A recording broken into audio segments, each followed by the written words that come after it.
Première TLR AM, analyse de match. Avec un match qui a une saveur spéciale pour moi, parce qu'il s'agissait, à l'époque en tout cas, du dernier match de mon ami White Storm à la Wrestling Stars. C'est parti.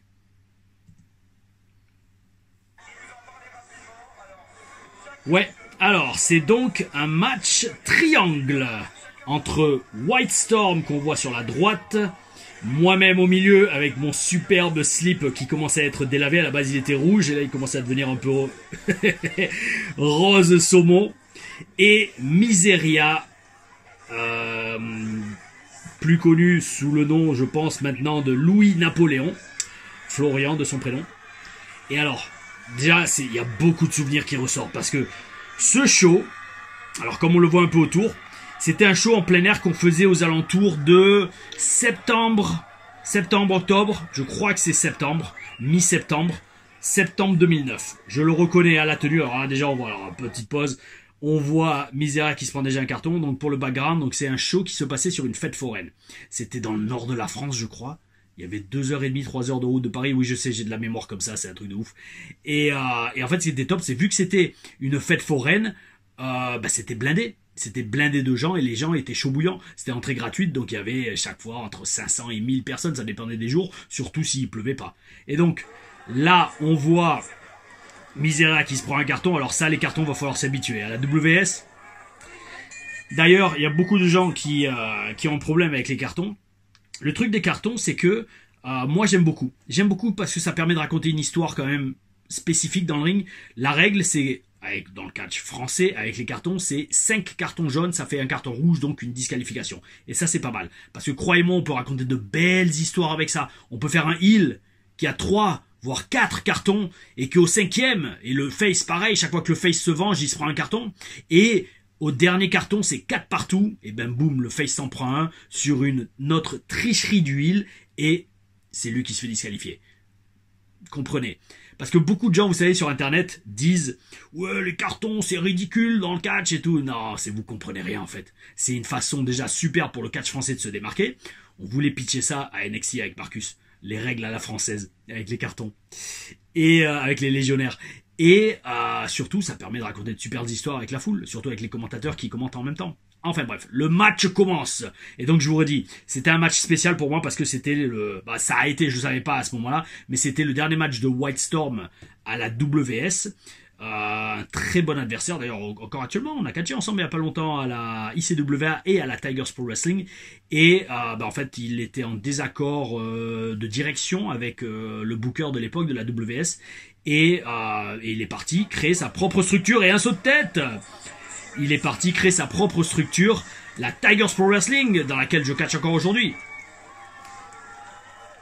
Ouais, donc là, on fait chauffer la foule, et avec mes beaux cheveux, j'étais pas encore dégarni. Et là, je peux vous dire, ça va balancer ce match. Hein. Ce match, ça va balancer, parce que White et Miseria, à l'époque, c'était probablement les 2 meilleurs catcheurs de la WS. Ou alors, moi, j'étais plutôt heel, je crois, dans ce match. Ouais, c'est ça, la vibe. On se rentre dans la gueule. Comme je vous dis souvent, ouh là là, la manchette à l'européenne. Bon, par contre, je vais à 300 à l'heure, ça sert à rien. Mais c'est pas grave, on était les jeunes, on était les poids légers du show. Il fallait envoyer. Et je vous dis, ce match va envoyer. Hein. Ouah, la chute. Ah oui, ce ring est dégueulasse. Hein. Ce ring était dégueulasse. Ça, je peux vous le dire. Il faisait mal, ce ring. Hein. Voilà, un début de combat explosif. White m'envoie dans les cordes. Oh, saute tête. Et c'est parti encore. Bypass. Boum, les glarettes. Eh ben, je chutais bien à l'époque. Hein. Bon, je chute toujours bien. Bon, dans la nuque. Ah, c'est énorme. C'est énorme. Hop. Il revient. Ouais, franchement, on avait de bons enchaînements. Parce qu'on se connaissait bien, on bossait souvent ensemble. Et surtout, Miseria et White, ils avaient appris ensemble. Pas mal de carpés. Allez, sur les pieds, ça je m'en souviens, ouais. Leapfrog. Hop, il atterrit encore sur les pieds. Et franchement, je vous dis les mecs, hein, il y en a, ils sont... Ouah, le catch français, aujourd'hui, c'est fou. On faisait ça en 2009. Hein. C'était technique, il y avait de la voltige, c'était bien solide, on se rentrait bien dans la gueule. Et Monsieur Jackie, alors là, petite pause. L'arbitre, Monsieur Jackie, qu'on voit là à l'écran, légende du catch, hein, les amis, légende du catch français. Et pareil, si je peux faire une interview de lui, bon, malheureusement, je sais qu'il a eu des problèmes de santé récemment. il faudra à tout prix faire une interview de Monsieur Jackie, parce que la quantité de savoir qu'a et d'expérience, Jackie Richard, c'était une référence dans le business en France. Il a donné ses premières chutes à André le Géant, au Géant Ferré. Je vous dis, c'est ça qui est énorme. On se rend pas compte de la richesse de l'histoire du catch en France. Alors là, par contre, il faut m'expliquer pourquoi je suis autant en dehors du ring. Ah, voilà. Je lis dans mes pensées. Non, franchement, je vous promets, ça faisait longtemps que j'avais pas vu le match. D'ailleurs, ça fait facile 12 ans, 12-13 ans que j'ai pas vu ce match. Alors, c'est bien, je rentre dans mes pensées. Allez, super. Avec mon superbe slip rose saumon. À la base, il était rouge. Et en fait, c'est marrant, c'est en fonction de ma tenue de catch, je suis capable de vous dire la date. Là, je tourne le dos à l'adversaire, ça c'est pas bien, hein, mais bon. Allez, toujours le petit regard en coin. On fait mousser. Là, je suis en train de tourner heel dans le match, c'était l'idée. Parce que je crois, oui, je faisais le spartiate vu que j'ai TLR avec les deux colonnes derrière sur le slip. Mais oui, les cheveux détachés, c'était quand j'étais heel. Sinon, quand j'étais face, je les attachais. Un peu de lutte. Ouais, franchement, avec White, on avait, peu importe, une bonne dynamique, on bougeait bien. C'était un style de catch que lui, comment on aimait bien. D'ailleurs, qu'on voyait pas souvent chez les jeunes. Oui, Tiger Mask. C'est pas très heel, mais bon. J'avais pas encore fait 4 ans au Performance Center, on m'excuse. Aujourd'hui, je vois un heel faire ça, c'est il se prend un carton. Dans les TLR Reviews.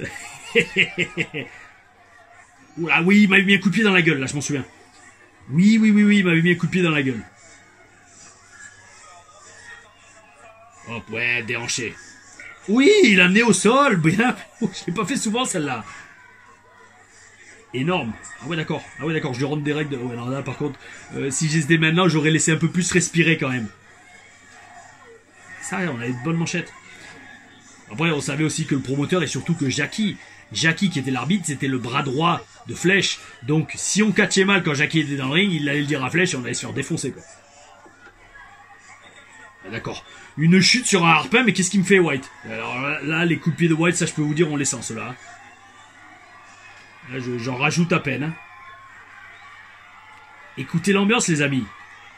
Ah oui, c'est parce que Miseria monte sur la 3ème. Ouais. Tourne-toi. Ah, c'est moi qui le prends, d'accord. Oui. Pas mal. Solide sur les appuis. Wheelbarrow, Bulldog. Pas mal.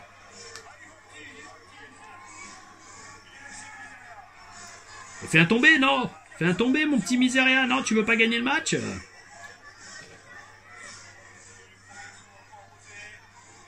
Oui. Oh, le coup de genou, c'est magnifique. C'est magnifique. Alors là, est-ce qu'on va s'associer? Non. Qu'est-ce qui se passe? Est-ce qu'on va s'associer? Est-ce qu'on va faire le classique? Ah, non. Oui, c'est le classique.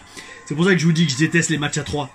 Parce que tous les matchs à 3, on se sent obligé de faire ce scénario de MERDE où les deux heels ou deux mecs s'associent contre un gars. C'est relou. Ah, c'est une moto qui partait. Et il y a même des gens... Attendez. Il y a des gens littéralement sur... Alors aux fenêtres, d'accord, mais sur le toit. C'est énorme. Je vous dis, l'époque qu'on vivait à l'époque à la WS, c'était un truc de fou. Là, je vous le dis, il y a facile 1000 personnes autour du ring. Et c'est un dimanche après-midi. D'ailleurs, pour la petite histoire, oui, je ne l'ai pas dit en intro. Superbe ambiance, mais c'était un des pires vestiaires de ma vie, ce show. Parce qu'en fait, on se changeait littéralement, je vous jure, dans une grange, juste à côté. On se changeait dans une grange. Alors, je m'en fous, à la limite, un vestiaire, tant qu'il y a de quoi s'asseoir, ça passe. Mais le problème, c'est comme c'était une grange, et que souvent il pleuvait, le parterre, c'était de la boue, c'était de la terre, c'était sale. Yo, on pouvait pas se mettre pieds nus, on pouvait pas, les bottes de catch étaient dégueulasses, la valise pareil, on la mettait sur le sol mais elle était dégueu après. Ouais, ça c'était un super show avec une grosse ambiance, on le faisait tous les ans, je l'ai fait 4 ans d'affilée, mais les vestiaires ils me gavaient. Hein. Ouais, je pense d'ailleurs on a toujours eu la grange sur ce show. Quoi. Il y a donc 1000 personnes. Regardez le Aou. Mais comme j'ai bien fait mon boulot de heal, il me eut.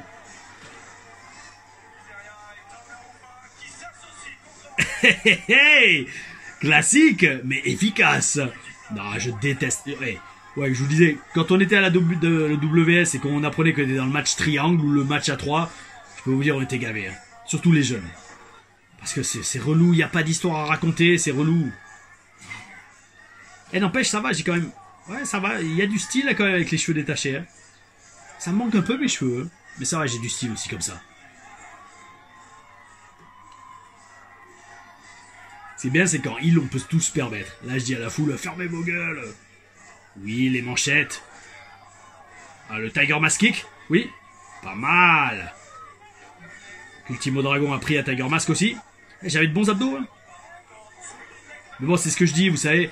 Là, je dois être à 78 kilos. Là, j'en fais 90. 12 kilos de plus. Et j'ai quand même les abdos.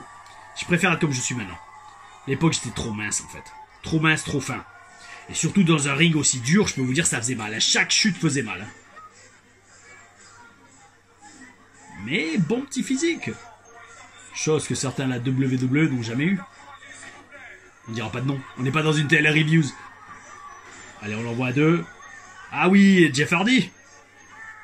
Ouais. Quel beau travail d'équipe. Mais maintenant, est-ce que le classique, un des heels va tenter de faire un tombé, ils vont commencer à se disputer? Scénario classique, bien relou à faire. Ah oui, non, oui. Ça y est. Énorme, énorme. Je m'en souvenais, c'est un truc de fou. En fait, c'est comme si mon corps et mon esprit avaient une mémoire. J'ai vu venir le spot alors que j'ai pas vu le match depuis 13, 15 ans, je sais pas. Je savais que j'allais le couper là, en fait. Et boum. Ah ouais, carrément, des coups de poing, je l'ai donné à l'époque. Je faisais beaucoup de manchettes à l'européenne quand même. Hein. Hop. Ah, tiens, qu'est-ce qui se passe? Qu'est-ce qui s'est passé? Char de Zeus? Non, c'est juste le coup de genou. Et là, on va tenter de faire la même chose sur White. Ah, tiens, ça y est, il a vite. Ah ouais, le coup de genou est dans le dos, ça c'était pas vu. Bon, un petit loupé il y a eu, hein. On va faire ce genre, on l'a pas vu. Hein. Ça va, et oh, à l'époque, là, sur ce match, ça faisait 3 ans que je catchais, c'est tout. Hein. 3 ans, c'est tout. Hein. Double tombée, bel esprit, bel esprit. Pauvre Jackie qui se sert des codes pour se relever. Déjà à l'époque, il était flingué. Il avait 50 ans dans le business. 50 ans, corde de platine.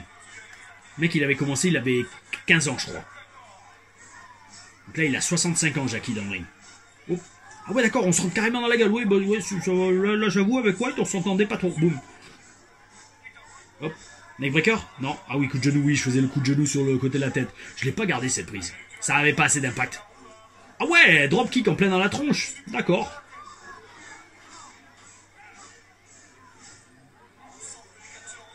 Et un petit air de macho man quand même, hein. Un petit air de Randy Savage. Ouh, j'ai évité le punt. Non, il a évité le punt. Le coup de pied d'Orton dans la gueule.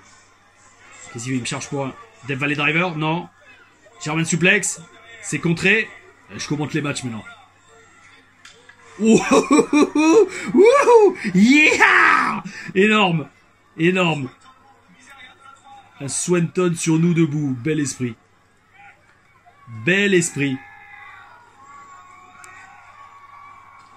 D'ailleurs, ce masque aussi. Disons-le, ce masque, je crois que je l'avais fait... Non, attends. Je l'avais fait faire en Californie, il me semble. Peut-être. Ou pas.